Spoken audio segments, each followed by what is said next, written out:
Okay, let's start the revision of a very important chapter of your plus 2 class and that is your solid state. अब solid state में आपके पास है क्या, करना क्या है, कैसे करेंगे, रिवीजन कर रहे हैं. So I will be discussing only those topics which are important in terms of your board exams. तो ध्यान से देखते जाना, जो चीज समझ ना आए तो पूछते जाइएगा. Okay, let's start with solid state. हम लोग solid state शुरू करने वाले हैं दो वर्ड्स से, और दो वर्ड्स कौन से हैं वो? The two words are, number one is your unit cell, number 2 is your space lattice. हम इन दोनों वर्ड से अपना चैप्टर शुरू करेंगे. आई नो कि चैप्टर शुरू होता है अमॉर्फस सॉलिड और क्रिस्टलाइन सॉलिड से, लेकिन हम लोग यहीं से शुरू करेंगे, क्रिस्टल यूनिट सेल और स्पेस लैटिस से आप लोग शुरू करेंगे. Right now what is a unit cell? हम लोगों ने पढ़ रखा है यूनिट सेल क्या है. The smallest repeating pattern. What is a unit cell? The smallest repeating pattern which when repeated over and over again produces a three-dimensional structure which is called your space lattice. Is it fine? एक छोटी सी चीज है जिसे बार बार जब repeat करते हो तो आपके पास क्या तैयार हो जाता है? पूरा स्पेस लैटिस. हम लोग इसकी एग्जांपल ले चुके हैं. मान लीजिए कि आप लोगों के पास एक ब्रिक है. एक ब्रिक को अगर आप बार बार रिपीट करते हो तो आप लोगों के पास क्या बन जाती है? एक दीवार बन जाती है. That wall is your three dimensional structure, whereas that brick is your two dimensional thing. And that two-dimensional brick is your unit cell and three-dimensional wall is your space lattice. So what is a unit cell? It is the smallest repeating pattern which when repeated over and over again produces a three-dimensional network which is called your space lattice. तो ये this is the first definition. सबसे important पहली definition आएगी एक number में, which is your unit cell and that is your another is your space lattice. अब unit cell को अगर हम क्लासिफाई करें तो यूनिट सेल को हम दो तरह से क्लासिफाई कर सकते हैं, और इसकी क्लासिफिकेशन क्या है हमारे पास? We can classify it as primitive unit cell और प्रिमिटिव यूनिट सेल. यस, दूसरा पता है किसी को क्या है? Yes, it is non primitive unit cell. Second one is non primitive unit cell. Primitive unit cell and non primitive unit cell. Non primitive unit cell को आप लोग सेंटर्ड यूनिट सेल भी बोल सकते हो. It is also called centered unit cell. इसको और क्या नाम दे सकते हैं आप लोग? Centered unit cell. So primitive unit cell and non primitive unit cell. पहले देख लीजिए यूनिट सेल की शेप कैसी है. हम लोगों ने पहले भी पढ़ लिया है कि यूनिट सेल किस तरह का है. Unit cell is of the form of a cube. कोई भी यूनिट सेल आप लेंगे और यूनिट सेल की शेप कैसी है आप लोगों के पास? क्यूबिकल है. यूनिट सेल की शेप कैसी है आप लोगों के पास? क्यूबिकल ज्योमेट्री आएगी आपके पास किसी भी यूनिट सेल की. Now what is a primitive unit cell? अगर हम डिफाइन करें तो हम लोग कैसे डिफाइन करते हैं? Primitive unit cell is a unit cell which consist of atom, molecules और ions at all of its corners. At all of its corners, सिर्फ उसके कॉर्नर्स के ऊपर एक एक एटम रहेगा. मान लीजिए ये मेरे पास कोई क्यूब है. It's not a cube exactly, it's a cuboid, लेकिन मान लीजिए कि ये मेरे पास क्या है? क्यूब है. इसके कितने कॉर्नर्स हैं मेरे पास? 1 2 3 4 5 6 7 8. कितने कॉर्नर्स हैं मेरे पास? 8 कॉर्नर्स हैं. तो प्रिमिटिव यूनिट सेल क्या है? ऐसा यूनिट सेल जिसके हर कोने के ऊपर एक एक एटम, सफेद, मॉलिक्यूल या फिर क्या रहेगा? आयन रहेगा. तो उसको आप क्या नाम दे देंगे? Primitive unit cell. सिर्फ कोने के ऊपर, सिर्फ कॉर्नर्स के ऊपर एक एक एटम रहेगा, सफेद या मॉलिक्यूलर आयन भी आ सकता है, तो उसको आप लोग क्या नाम दे देंगे? Primitive unit cell. इसी प्रिमिटिव यूनिट सेल को नाम दिया जाता है सिंपल क्यूबिक. क्या नाम दे दिया जाता है? Simple cubic. इन शॉर्ट क्या लिख दिया जाएगा? S.S. So this is called simple cubic unit cell और your primitive unit cell. Is it fine? Okay, the next is your non-primitive unit cell or your centered unit cell. अब non-primitive unit cell और centered unit cell में और primitive unit cell में क्या अंतर है? Primitive unit cell में सिर्फ और सिर्फ कोने के ऊपर ही एटम्स रहेंगे, सिर्फ और सिर्फ कॉर्नर्स के ऊपर ही एटम है. लेकिन non-primitive unit cell में कॉर्नर्स के साथ साथ कहीं ना कहीं कोई ना कोई और एटम भी जरूर होगा. Is it fine? तो वो क्या कहलाएंगे? Centered unit cells और non primitive unit cell. Basically ये आपके सिलेबस में जो एनसीईआरटी में है वो 3 टाइप्स ऑफ यूनिट सेल हम लोग पढ़ सकते हैं, and they are FCC, ECC and BCC. 3 तरह के आप लोगों के पास हैं. तो let's draw 3 cubes. First of all हम 3 क्यूब्स बना लेते हैं पहले.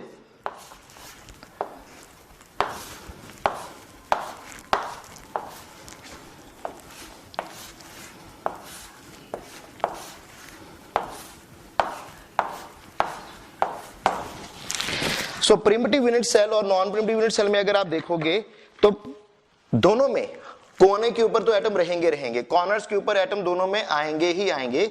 जैसे प्रिमिटिव यूनिट सेल के हर कोने पर एक एक एटम, सफेद, मॉलिक्यूल या आयन रहेगा, उसी तरह नॉन प्रिमिटिव यूनिट सेल में भी ऐसे ही रहेगा. इन चीजों, इनमें अलग क्या है, नॉन प्रीमिडियोनेट सेल में अलग क्या है कि इनमें कॉर्नर्स के साथ साथ कहीं ना कहीं कोई ना कोई और एटम भी जरूर रहेगा। फॉर एग्जाम्पल अगर आप लोग बात कर रहे हो, नंबर 1 इज योर एफसीसी, अगर आप लोग बात कर रहे हो फेस सेंटर्ड यूनिट सेल के बारे में, किसके बारे में बात कर रहे हो, फेस सेंटर्ड यूनिट सेल्स के बारे में, तो इनमें फेस सेंटर्ड क्यूबिक में क्या रहेगा कि कोने के ऊपर तो एटम है, उसके साथ साथ हर फेस के सेंटर पे भी एक एक एटम रहेगा। क्या रहेगा, हर फेस के सेंटर पे भी एक एक एटम रहेगा। अब आप ध्यान से देखिए तो इसके कितने फेसेस हैं, how many faces do we have, yes 6। और वो फेसेस कौन कौन से हैं, this is your face number 1, this is your face number 1, face number 2, face number 2, face number 3, face number 4, right, face number 5 and face number 6। तो कितने faces आ गए, 6। Just like this cuboid every cube will be having 6 faces. कितने cubes रहेंगे उसमें, 6 faces रहेंगे। तो FCC क्या है, जिसके कोने के ऊपर तो एटम है, उसके साथ साथ हर फेस के सेंटर के ऊपर भी एक एक एटम रहेगा, हर फेस के सेंटर में भी एक एक एटम रहेगा। जैसे यहां पर है, इसका ऑपोजिट फेस कौन सा है, ये वाला, face number 1 2 3 4। Now fifth face is this front one, ये सामने वाला फेस कौन सा है आपका, फ्रंट वन फेस कौन सा है आपका, फिफ्थ वन। और सिक्स्थ वन कौन सा है, ये पीछे वाला, ये जो पीछे वाला बॉक्स है, this is your six face. इसको ध्यान से देख लीजिए क्योंकि बच्चों को इसी में कंफ्यूजन रहता है बेटा। This orange one is your front face, ये आप लोगों का फ्रंट फेस है। और अगर आप बैक फेस को देखते हैं तो वो ये वाला है, ये देखिए,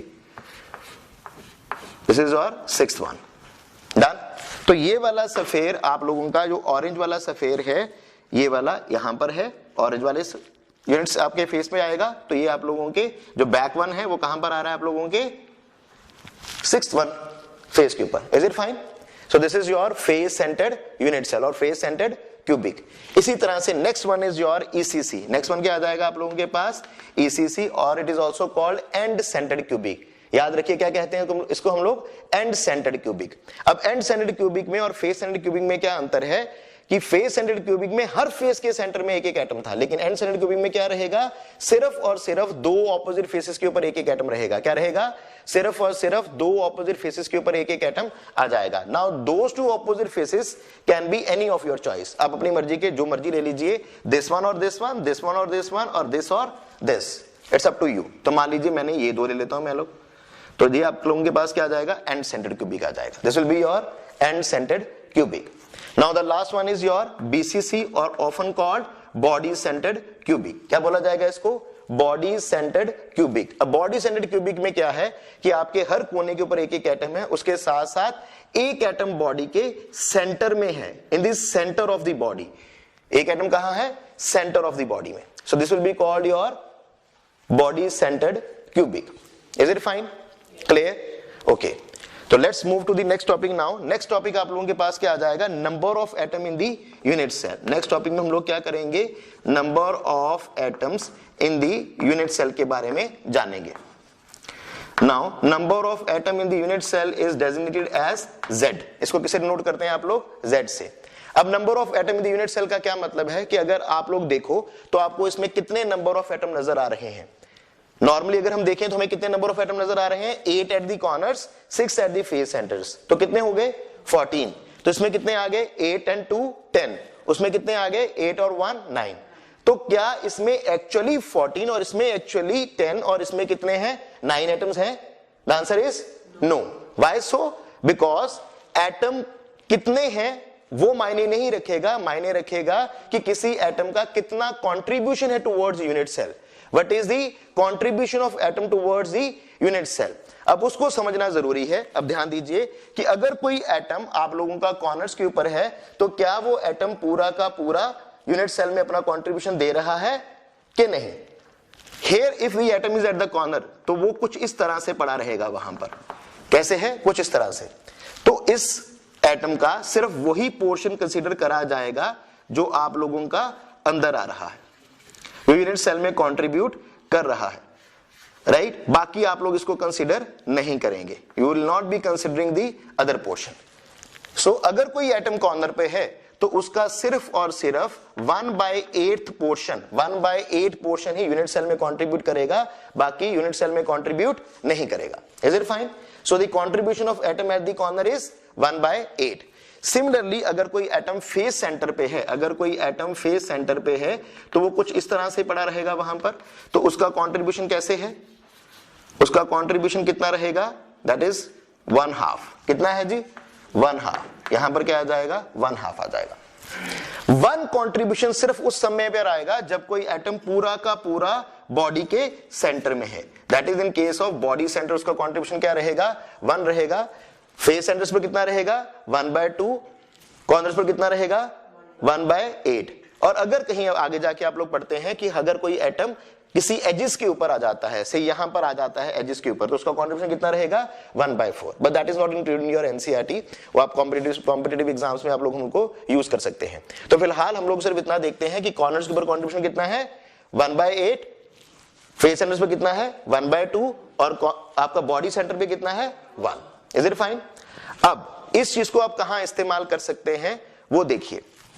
ना number of atom in the unit cell, देखने में हम लोगों को लग रहा था कितने एटम्स है, 14, लेकिन एक्चुअली 14 एटम्स नहीं है, क्योंकि we have to consider the contribution of the atoms. So इसको देखते हुए अगर आप लोग अपना निकालना चाहो कि सिंपल क्यूबिक के लिए आप लोगों की z की वैल्यू कितनी आ रही है, सिंपल क्यूबिक के लिए आप लोगों की z की वैल्यू कितनी आ रही है, तो आप लोग कैसे निकाल पाएंगे। तो लेट्स सी, सिंपल क्यूबिक में क्या है, हर कोने पर एक एक एटम है। अगर हर कोने के ऊपर एक एक एटम है तो उसका कंट्रीब्यूशन कितना है, 1/8। तो क्या आ जाएगा आप लोगों के पास, it will B 8 into 1/8 will be equal to 1. So number of atom in a unit cell which is simple cubic is 1.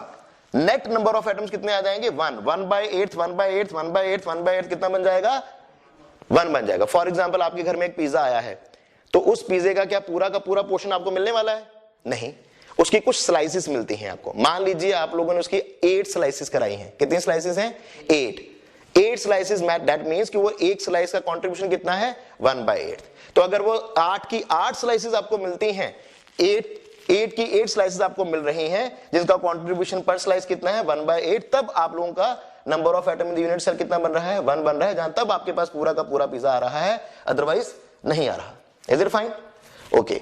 Moving forward for FCC now. अगर आप एफसीसी के लिए देखते हैं तो आप लोगों के लिए z की वैल्यू क्या आ रही है, देखिए 8 एटम एट कॉर्नर्स तो हैं ही हैं, तो वो तो आएंगे ही आएंगे, प्लस 6 एटम कहां पर है, फेस सेंटर्स पर, और फेस सेंटर पर कंट्रीब्यूशन कितना था, 1/2। तो क्या आ जाएगा, 6 into 1/2। तो ये आ जाएगा आप लोगों के पास 1 + 3 which is equal to 4। So FCC के लिए आप लोगों के लिए कितना आ जाएगा, 4 आ जाएगा। Is it fine. Then ECC के लिए अगर आप मूव करते हैं, जो आप लोगों के लिए एफसीसी के लिए आया है, same is for your CCP arrangement as well, that is cubic close packaging, cubic close packaging. अब ईसीसी के लिए देखते हैं तो क्या आ जाएगा, 8 into 1/8 तो आएगा ही आएगा भाई, plus 2 atoms are at the face centres, और फेस सेंटर पे कंट्रीब्यूशन फिर से कितना है, 1/2। तो क्या आ जाएगा, 2 into 1/2 and that comes out to be how much, then 1 + 1 will be equal to 2। So इसके लिए कितना आ जाएगा मेरे पास, वैल्यू 2 आ जाएगा। सिमिलरली बीसीसी के लिए अगर आप वैल्यू निकालते हो तो कितना आएगा आप लोगों के पास, 8 into 1/8 + 1 into 1, कितना आ जाएगा, 8 into 1/8 + 1 into 1, तो कितना आ जाएगा, 1 + 1 will be equal to 2। Clear. So आप लोगों को ये वैल्यूज फॉर z याद कर लेनी है कि हमारे पास कितनी वैल्यूज आ रही है z की for simple cubic which is equal to 1, for FCC and CCPs will be equal to 4, ECC और बीसीसी के लिए कितनी है, 2 है। Is it fine for everyone, okay. अब इस टॉपिक के ऊपर आपको किस तरह से न्यूमेरिकल्स बन सकते हैं, इस टॉपिक के ऊपर आपको 1 या 2 नंबर में एक न्यूमेरिकल आ जाता है, and that is to find the formula of a compound. Say आपको एक क्वेश्चन आ जाता है, say you have a question on this, and the question is say you are being asked that कि unit cell AB consist of 2 atoms A and B। Question आ गया कि एक यूनिट सेल है AB जिसमें 2 तरह के एटम्स हैं, A और B हैं। A एटम कहाँ है, सारे कॉर्नर्स के ऊपर है, A एटम कहाँ है, सारे कॉर्नर्स के ऊपर है, और B एटम्स कहाँ है, फेस सेंटर्स के ऊपर। क्वेश्चन आ गया बेटा आप लोगों को कि A एटम कहाँ है, कॉर्नर्स के ऊपर है, और B एटम्स कहाँ है, फेस सेंटर्स के ऊपर है। तो आपको फाइंड आउट करके देना है फॉर्मूला ऑफ अ कंपाउंड। क्या फाइंड आउट करके देना है, फॉर्मूला ऑफ अ कंपाउंड। तो किस तरह से निकाल लेंगे आप लोग, इट्स वेरी इजी। अगर ए एटम कहां पर है, कॉर्नर्स के ऊपर है, तो भाई कॉर्नर्स के ऊपर उनका कंट्रीब्यूशन कितना है, 1/8। कॉर्नर्स पर कंट्रीब्यूशन कितना है, 1/8। हमारा क्वेश्चन क्या है, unit cell AB consist of 2 atoms A and B, where A atom occupy all the corners and B atom occupy all the face centers, all the face centers. अब unit cell में मेरे पास corners कितने हैं? 8 हैं, और 8 के 8 corner कौन occupy कर रहा है? A ऑक्युपाई कर रहा है, तो उसका कंट्रीब्यूशन कितना आ जाएगा भाई? 8 into 1/8 will be equal to 1. Similarly B atom कहां है? सारे फेस सेंटर्स पर है, और कितने फेस सेंटर्स है मेरे पास? 6. तो अगर फेस सेंटर 6 है तो 6 into 1/2, क्योंकि फेस के ऊपर कंट्रीब्यूशन कितना है? 1/2 है, तो कितना आ जाएगा? 3 आ जाएगा. सो देयरफॉर आप लोगों के पास A/B कितना आ गया भाई? 1/3. Therefore the formula of the compound is A1B3. तो ये आप लोगों के पास क्या आ जाएगा? आप लोगों का आंसर आ जाएगा विच इज A1B3. क्या आंसर आ जाएगा आप लोगों के पास? A1B3. Is it fine? अब एक चीज यहां पर समझ लीजिएगा, और वो क्या है कि अगर बाई चांस कोई भी न्यूमेरिकल आप लोग कर रहे हैं आइदर ए और आइदर बी में, आप लोगों के पास क्या जाता है? डिनोमिनेटर में कोई चीज आ जाती है. क्या जाता है? कोई चीज डिनोमिनेटर में आ जाती है. मान लीजिए आप लोगों ने इसी तरह का कोई क्वेश्चन सॉल्व किया और उसमें आप लोगों के पास क्या आया आंसर? A1B3/2 आया. क्या आया? A1B3/2 आया. तो आप लोगों को याद रखना है कि डिनोमिनेटर में हम लोग कोई चीज नहीं रखेंगे. जो चीज डिनोमिनेटर में आएगी उसको आप थ्रू आउट क्या करेंगे? मल्टीप्लाई करेंगे. तो इसकी बजाय आप लोगों का आंसर क्या आएगा? A2B3. So this will be your answer instead of this. अगर आप लोगों के पास कहीं पर भी आंसर ये बन रहा है A1B3/2, जहां A1/2 एंड B3 बन रहा है, तो जो चीज डिनोमिनेटर में है उसको आप थ्रू आउट क्या कर लीजिए? मल्टीप्लाई कर लीजिए, सो दैट कि आपका आंसर इस तरह से आ जाए. Is it fine? ओके.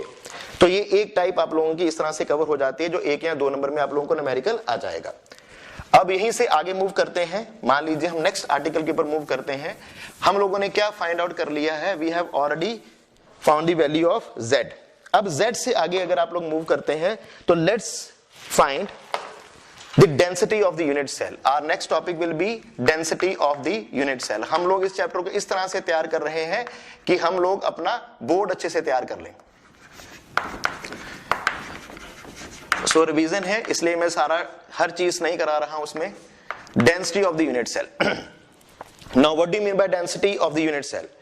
किसी भी चीज की डेंसिटी निकालें तो what is the formula for density of the unit cell? What is the formula of density of anything? That is mass upon volume. That is mass upon volume. अगर आप density of unit cell निकालेंगे तो वो क्या आ जाएगा? Mass of the unit cell. क्या आ जाएगा बच्चे? Mass of the unit cell upon volume of the unit cell, upon volume of the unit cell. Is it fine? Okay. Now unit cell किस फॉर्म में है? क्यूब की form में. Unit cell किस फॉर्म का है? क्यूब की form का है. और क्यूब की खासियत क्या रहती है कि उसके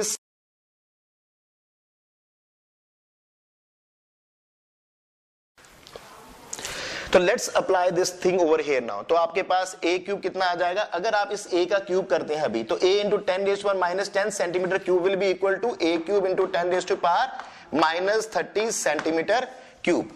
तो ये आपको किसमें आ जाएगा? a into 10⁻a cube into 10⁻30 centimetre cube में चेंज हो जाएगा. Is it fine with everyone? Okay. Now what is the mass of the unit cell? पूरे यूनिट सेल का आप लोगों को क्या निकालना है? मास निकालना है. अब यहां पर आप एक चीज समझ लीजिए कि ऑल दीज एटम्स, स्फीयर और molecules are considered as identical. क्या कंसीडर करा जाता है इनको? Identical. That means their shape size is same. Clear? तो अगर मुझे पूरे यूनिट सेल का मास निकालना है तो मेरे पास दो तरीके हैं. या तो मैं सभी एक एक एटम का अलग से मास निकालूं और उनको बाद में ऐड कर दूं, राइट? या फिर थोड़ा सा दिमाग यूज करो भाई. तो क्या करेंगे? किसी एक एटम का मास निकाल लीजिए, जितने नंबर ऑफ एटम्स उसके साथ क्या कर लीजिए? मल्टीप्लाई कर लीजिए. जितने नंबर ऑफ एटम्स के साथ क्या कर लीजिए? मल्टीप्लाई कर लीजिए. मान लीजिए आप सभी लोग क्या हैं? You are atoms of the unit cell, और मुझे पूरे यूनिट सेल का मास निकालना है, और हम लेके चलते हैं कि सभी का मास क्या है? बराबर है. तो आप कैसे करिएगा? तो किसी एक का मास निकालो, उसको जितने नंबर ऑफ एटम उसके साथ क्या कर लीजिए? मल्टीप्लाई कर लीजिए. तो उसी तरह से हम लोगों को मास ऑफ यूनिट सेल निकालना है, तो कैसे निकालेंगे? मास ऑफ वन एटम, किसी एक एटम का मास निकाल लीजिए, mass of one atom into number of atom in the unit cell. तो वापस आइए, ये क्या है? Number of atom in the unit cell, जो कि हम लोग अभी निकाल के गए हैं. Number of atom in the unit cell. तो पूरे यूनिट सेल का मास क्या हुआ? Mass of one atom into number of atom in the unit cell, which is equal to Z. Is it fine? Now let's go back to your let's go back to your +1 class. और +1 class में हम लोगों ने क्या सीखा है? Mass of 1 atom. क्या निकालना सीखा था? Mass of 1 atom. और मास ऑफ 1 एटम का फॉर्मूला क्या है आप लोगों के पास? यस, कौन बताएगा? What is the formula for mass of 1 atom? Yes, mass of 1 atom is, क्या फॉर्मूला है मास ऑफ 1 एटम का?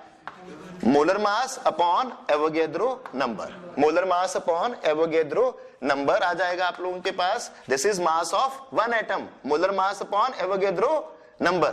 तो multiply by a³ into 10⁻⁻30 centimetre cube. तो ये भाई आप लोगों के पास फॉर्मूला बन जाएगा किसका? Density of a unit cell का। You can express it by D, और कई बार बुक्स में इसको रो से एक्सप्रेस किया जाता है।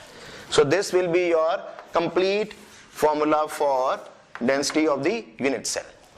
क्या आ गया मेरे पास? m into Z by N A into a³ into 10⁻⁻30 centimetre cube. इसमें आप लोग देख लीजिए ये छोटी छोटी चीजें क्या है। This is your molar mass. ये आप लोगों के पास क्या है? मोलर मास है, राइट बेटा? क्लियर? ये आप लोगों के पास क्या है? एवोगैड्रो नंबर है, often used as 6.022 into 10⁻23। a³ आप लोगों के पास क्या है? याद रखिएगा, दिस a³ इज वॉल्यूम। ये a³ क्या है? वॉल्यूम है। लेकिन अगर आप लोगों को एज लेंथ निकालना आ जाता है, कभी क्या निकालना आ जाएगा क्वेश्चन में?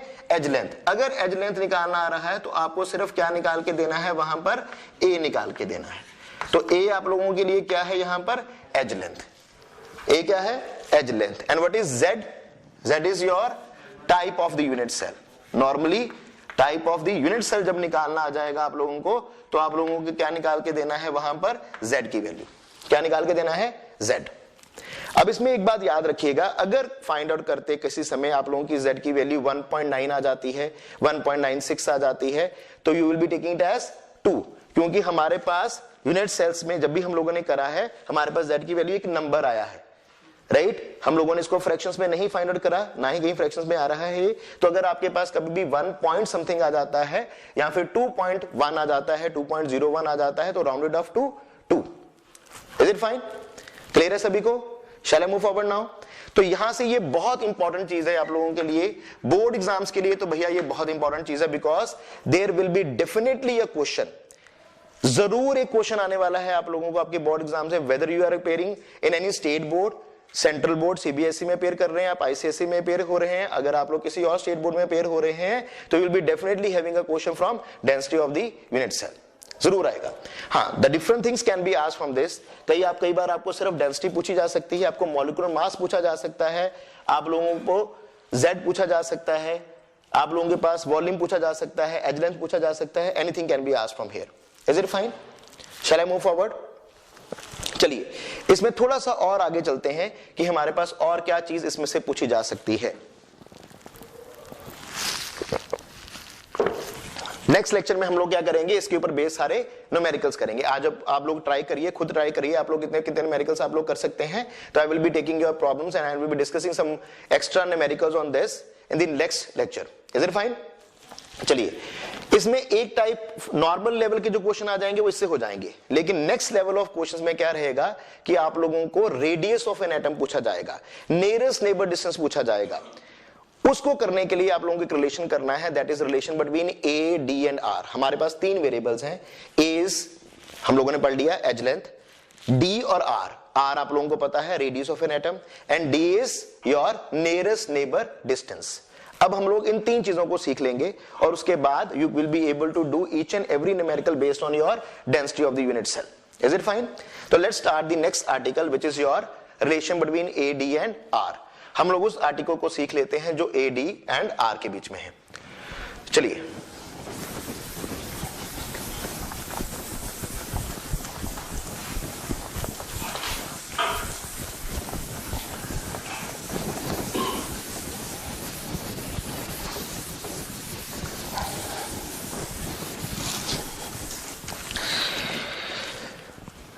चलिए हमारा टॉपिक है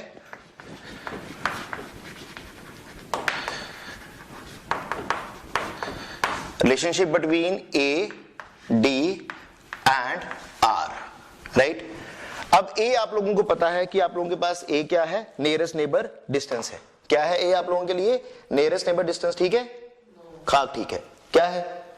ए इज योर एज लेंथ। ए क्या है आप लोगों के पास? एज लेंथ है। ए आप लोगों के पास क्या है? एज लेंथ है।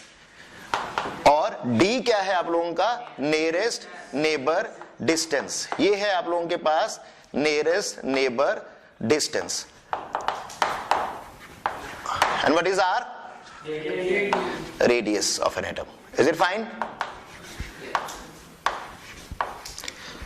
तो चलिए इसको देख लेते हैं अब। Let's start with your first unit cell and that is your simple cubic. हम सिंपल क्यूबिक के लिए इसको शुरू करते हैं।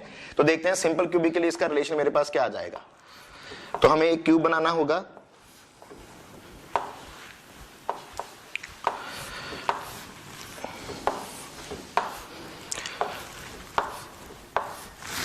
क्या सीखा था हम लोगों ने? इसके हर कोने के ऊपर एक एक एटम है भाई, तो रख लीजिए एक एक एटम हर कोने के ऊपर। अब आप लोगों को क्या बताया गया था कि अब ध्यान दीजिएगा बेटा, ये कोने के ऊपर एक एक एटम आ जाता है। अब ये एटम कुछ इस तरह से है हर कोने के ऊपर कि एक फेस को अगर आप देखोगे तो 4 of them are touching each other. 4 of them are touching each other, right? किस तरह से? ये 4 एटम जो ऊपर आ रहे हैं आपके पास एक फेस के ऊपर आ रहे हैं, 4 of them are touching each other like this. ये चारों एक दूसरे को क्या कर रहे हैं? टच कर रहे हैं कुछ इस तरह से। अब इसको समझना है तो हम लोग किस तरह से समझ सकते हैं? Let's see. गुरकीरत इधर आओ जल्दी से आओ। देखो कैसे करेंगे आप लोग, अगर आपको सीखना है तो लेट्स सी कि मान लीजिए ये ऊपर का फेस है, हमारे पास ये 4 सफेयर हैं, right? So this is sphere number 1, sphere number 2, this is sphere number 3 and this is sphere number 4। तो ये देखिए ये चारों के चारों आपस में एक दूसरे, ये दोनों आपस में टच कर रहे हैं, ये दोनों भी आपस में क्या कर रहे हैं? टच कर रहे हैं। So these are the 4 spheres at the top face which are touching each other. Is it fine? Good, okay, thank you. तो देखो कैसे करोगे आप लोग इसको। यहां से हम लोग 3 चीजें समझेंगे। कौन सी 3 चीजें हमारे पास? Edge length, nearest neighbour distance और रेडियस ऑफ एन एटम। तो पहली चीज पहले क्लियर करते हैं कि ये आप लोगों के लिए क्या है। What is this? ये है आप लोगों के लिए एज लेंथ। ये एज लेंथ आप जिसको मर्जी ले लीजिए, ये भी आपके पास क्या है? एज लेंथ है। ये भी आप लोगों के पास क्या है? एज लेंथ है। ये भी आप लोगों के पास क्या है? एज लेंथ है। ये सभी की सभी तीनों चीजें क्या है मेरे पास? एज लेंथ है। सो ये तो आप लोगों के पास क्या आ जाएगा? ए। ये आप लोगों का क्या आ जाएगा? ए आ जाएगा। This is your edge length. Now what do you mean by radius of an atom? ये मान लीजिए मेरे पास किसी भी एटम का क्या है? सेंटर है। अब इस फिगर के अकॉर्डिंग ये सेंटर नजर नहीं आ रहा because is a 3 dimensional figure which can not be drawn on a 2 dimensional board. So आप लोगों को थोड़ा सा इमेजिन करना होगा, थोड़ा सा विजुलाइज करना होगा। मान लीजिए कि ये सेंटर है। अगर ये सेंटर है तो इस सेंटर से लेके आउटर सरफेस तक का जो दूरी है, this point up to this, तो ये क्या बन जाएगा? इसका रेडियस। इसका क्या है? रेडियस है। क्या है इसका? ये रेडियस। इसी तरह इस स्फीयर के लिए, अगर आप इस स्फीयर के लिए मान रहे हैं तो इस स्फीयर के लिए यहां से लेके यहां तक ये इसका क्या है? रेडियस है। Distance from this centre to the outermost shell, तो वो क्या आ जाएगा? उसका रेडियस आ जाएगा। Is it fine? क्लियर? तो ये इन दोनों का क्या हो जाएगा? Radius. So this is R which is radius of the atom. Clear? अब last term which is your nearest neighbour distance. Now what is your nearest neighbour distance? Nearest neighbour distance अगर आप लोग समझते हैं तो नियरेस्ट नेबर डिस्टेंस क्या है? सबसे पास वाले 2 स्फीयर्स के सेंटर्स के बीच की दूरी को क्या बोला जाएगा? Nearest neighbour distance. Distance between the 2 nearest neighbours और nearest atoms, between the centres of the 2 nearest atoms, उसको क्या बोला जाएगा? Nearest neighbour distance. अब आप लोग देखिए कि यहां पर सबसे करीब 2 एटम कौन से हैं? Either you can take this and this, you can take this and this, और you can take this and this और दिस एंड दिस। चारों में से कोई भी 2 ले लीजिए जो दोनों एक दूसरे के क्या है? पास है। एडजेसेंट वाले 2 एटम पकड़ लीजिए, either this and this, this and this, this and this और दिस एंड दिस। तो लेट्स टेक देम ओनली। तो ये रहा आप लोगों के पास इसके सेंटर से लेकर इसके सेंटर के बीच की डिस्टेंस। Is it fine? तो ये क्या होगा? इसका नियरेस्ट नेबर डिस्टेंस, डी। क्या आ गया? नियरेस्ट नेबर डिस्टेंस डी आ गया। Is it fine? किसी को कोई डाउट है इसमें? ओके। तो अगर आप इस सभी चीजों को भी इकट्ठा करते हो तो फॉर सिंपल क्यूबिक, देखिए मैं क्या कह सकता हूं कि फॉर सिंपल क्यूबिक आप लोगों के लिए बाई चांस यहां पर ए किसके बराबर आया है? डी के। This A is equal to D. A किसके बराबर आया? डी के। और डी किसके बराबर है? R plus r, that is 2r।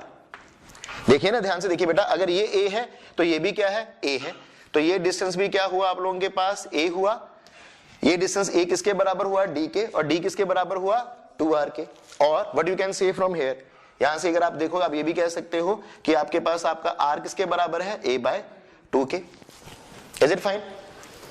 Anyone having any doubt in this और shall I move forward? Okay, so this is the first relation that is for simple cubic between AD and R. इसी तरह आप लोग इस relation को क्या करेंगे, आगे लेके जाते हैं for FCC and BCC। किसके लिए आगे लेके जाएंगे? for FCC and BCC। चलिए पहले देखते हैं for FCC। अब FCC है मेरे पास, तो FCC के लिए मेरे पास क्या आ जाएगा, what is FCC? face centered cubic। तो let's draw one more cube for FCC। अगर हम FCC के लिए एक और क्यूब को ड्रॉ कर लेते हैं, तो FCC था मेरे पास फेस सेंटर्ड क्यूबिक। अब उसमें क्या था मेरे पास, हम लोगों ने क्या सीखा था कि हर कोने पर एक एटम है, अलॉन्ग विद दैट फेस के सेंटर में भी एक एटम है। अब देखिए ध्यान दीजिएगा बेटा, अब इसके फेस के सेंटर में भी एक एटम है। अब अगर आप इस चीज को समझना चाहते हैं तो I have to call Gurkirat once again. Gurkirat आओ, अब मुझे एक बंदा और चाहिए। चलो भाई तुम आओ, आओ जल्दी से आओ। तो ये था मेरे पास simple cubic, this was simple cubic, right. अब इस सिंपल क्यूबिक में क्या हो जाएगा कि एक एटम फेस के सेंटर में आ जाएगा। अब अगर कोई एटम फेस के सेंटर में आ जाएगा तो इस चार सफेयर्स को क्या कर देगा, दूर कर देगा। लाइए कैसे, देखिए कि मान लीजिए ये एक सफेयर है जो सेंटर में आ रहा है, अगर ये सेंटर में आता है कुछ इस तरह से, तो ये चारों के चारों सफेयर एक दूसरे से क्या हो जाएंगे, दूर हो जाएंगे। Now this is face centre. अगर आप सरफेस एक सफेयर देखते हो, वो ऊपर वाला क्या देख रहे हो, फेस देख रहे हो। अगर ऊपर वाले फेस को देखोगे तो इस सफेयर के आ जाने से ये चारों के चारों सफेयर जो नॉर्मली क्या पहले क्या कर रहे थे, सिंपल क्यूबिक में चारों के चारों एक दूसरे को क्या कर रहे थे, टच कर रहे थे, but now none of them is touching each other. अब भी अगर कोई टच कर रहा है तो वो किसको टच कर रहे हैं, इसको। Now what is your nearest neighbour distance, हाँ जी कौन बताएगा, नियरेस्ट नेबर डिस्टेंस यहां पे क्या होगा, वेरी गुड। अब नियरेस्ट नेबर डिस्टेंस क्या है, यहां से लेके यहां तक का सेंटर, और किसी भी और सफेयर से, किसी भी और सफेयर से, इन चारों में से किसी भी और सफेयर के सेंटर से लेके इसके सेंटर तक की दूरी को आप लोग क्या बोलोगे, नियरेस्ट नेबर डिस्टेंस। बस अगर ये चीज आप लोगों को समझ आ जाएगा तो आपका काम इजी है। Thank you. तो देखिए अब क्या होगा, इसके सेंटर में अगर एक एटम आ रहा है तो वो कैसे बनेंगे।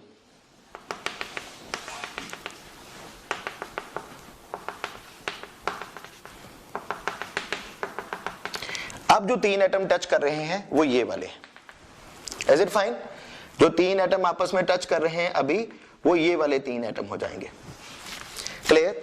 अगर हम लोग इनको मिला देते हैं अभी, अगर आप लोग इसको मिला देते हो तो लेट्स सी, ये देखिए, इज इट फाइन? अब ये हो गया इस एटम का सेंटर, मान के चलिए कि ये इस एटम का सेंटर है और ये इस एटम का सेंटर है, तो आपका नियरेस्ट नेबर डिस्टेंस क्या हो जाएगा, यस, यहां से लेके यहां तक और यहां से लेके यहां तक। आइदर आप ये चीज ले लीजिए और उसी तरह से उधर से वो चीज ले लीजिए, वो आपका क्या बन जाएगा, नियरेस्ट नेबर डिस्टेंस। इनमें से कुछ भी ले लीजिए, दोनों में से बेटा, आइदर ये ले लीजिए और ये ले लीजिए, और ये क्या बन जाएगा आप लोगों का, nearest neighbour distance. Is it fine? चलिए मैं इनको नंबर दे देता हूं, this is A B C D. तो अगर आप लोग इस फिगर में देखते हैं तो इस फिगर के हिसाब से आप लोगों का नियरेस्ट नेबर डिस्टेंस डी किसके बराबर आएगा, AC/2। यहां से मर्जी देख लीजिए वो क्या आ रहा है, AC/2। आइदर ये ले लीजिए और आप लोग ये ले लीजिए, ये आप लोगों का क्या है, D है। नाउ दैट मींस कि D फाइंड आउट करने के लिए हम लोगों को क्या निकालना होगा, AC। Now to find AC को फाइंड आउट करने के लिए हम लोग कहां जाएंगे, in right angle triangle ABC। अगर आप लोग ये ट्राइंगल देखते हो विच इज योर ABC, इस ट्राइंगल को देखिए भाई, A B और C, इस ABC वाले ट्राइंगल को अगर आप देखते हैं तो ये आपका क्या आ जाएगा, राइट एंगल ट्राइंगल। इस ट्राइंगल में पाइथागोरस आती है सभी को, yes, what is Pythagoras, okay it's fine. क्या आ जाएगा, AC square is equal to, यहां पर क्या आ जाएगा, AC square is equal to AB square plus BC square. Is it fine? अब AB कितना है आप लोगों के पास, this is your edge length. क्या है आप लोगों के पास, ये एज लेंथ है। अगर ये एज लेंथ है तो ये कितना है, A है, तो ये भी क्या है, एज लेंथ, ये भी क्या है, A है। तो क्या आ जाएगा, A square plus A square किसके बराबर आ गया, 2A स्क्वायर। तो यहां से आपके पास AC स्क्वायर आपका किसके बराबर आ रहा है, 2A स्क्वायर के। अगर AC स्क्वायर 2A स्क्वायर के बराबर है तो आप लोगों का AC किसके बराबर हो जाएगा? Yes, AC will be equal to under root 2A। तो ये आप लोगों के पास क्या आ गया? AC आ गया। Is it fine? तो आपका D क्या आ जाएगा? What will be your D now? D क्या आ जाएगा? Yes, that is root 2 upon 2A। Is it fine? Clear? तो अगर आप इसको इरेशनलाइज करते हैं तो क्या आ जाएगा? Root 2 upon 2 into root 2 upon root 2A आ जाएगा बेटा। तो सॉल्व करिएगा, क्या आ जाएगा? It will be 2 by 2 root 2A। Cancel out करिए तो कितना आ जाएगा? A by root 2। Is it fine? तो यहां पर सॉल्व करने के बाद मेरे पास मेरा D किसके बराबर आ रहा है? A बाय रूट 2 के। D किसके बराबर आ रहा है? A बाय रूट 2 के। क्लियर? चलिए, अब अगर इसका रिलेशन फाइंड करना चाहते हैं हम लोग R के साथ तो कैसे फाइंड कर सकते हैं? ध्यान दीजिए, अगर आप फिगर की ओर देखें, फ्रॉम दी फिगर, यहां आइए, तो ये क्या है मेरे पास? AC। मेरे पास अगर आप AC को ध्यान से देखते हैं तो ये मेरे पास क्या था? यहां से लेके यहां तक एक R, यहां से लेके यहां तक ये इसका रेडियस, यहां से लेके यहां तक ये फिर से रेडियस, यहां से लेके यहां तक ये फिर से भी क्या है? एक और radius. Is it fine? 4 radius बन रहे हैं आप लोगों के पास। यहां से लेके यहां तक एक R आ रहा है, यहां से यहां तक एक और R आ रहा है, एंड सो ऑन। तो मैं क्या लिख सकता हूं कि AC किसके बराबर है? 4R के, और AC किसके बराबर है? रूट 2A के। Is it fine? तो यहां से मेरे पास अगर मैं ध्यान से देखूं तो मेरे पास A किसके बराबर आ जाएगा? My A will be equal to, yes, और अगर आप अपना R निकालना चाहोगे तो R निकाल लीजिए, not an issue in this as well, under root 2 by 4A। तो फिर से रेशनलाइज कीजिए, रूट 2, तो क्या आ जाएगा? 2A upon 4 root 2। तो कितना आ जाएगा भाई? A बाय रूट, कितना आ जाएगा? A by 2 root 2। क्लियर? यहां से आप लोगों के पास D किसके बराबर आया? A बाय रूट 2 के, और यहां से R किसके बराबर आया? A बाय रूट 2 के। R किसके बराबर आया आप लोगों के पास? A बाय रूट 2 के, 2 रूट 2। Is it fine? तो दोनों का अगर इकट्ठा कर लेते हो तो आप लोगों के पास क्या आया भाई? आप लोगों के पास आया कि D किसके बराबर है? A बाय रूट 2 के, और R किसके बराबर है? A बाय 2 रूट 2 के। दैट मीन्स कि इन जनरल आप लोग क्या बोलेंगे?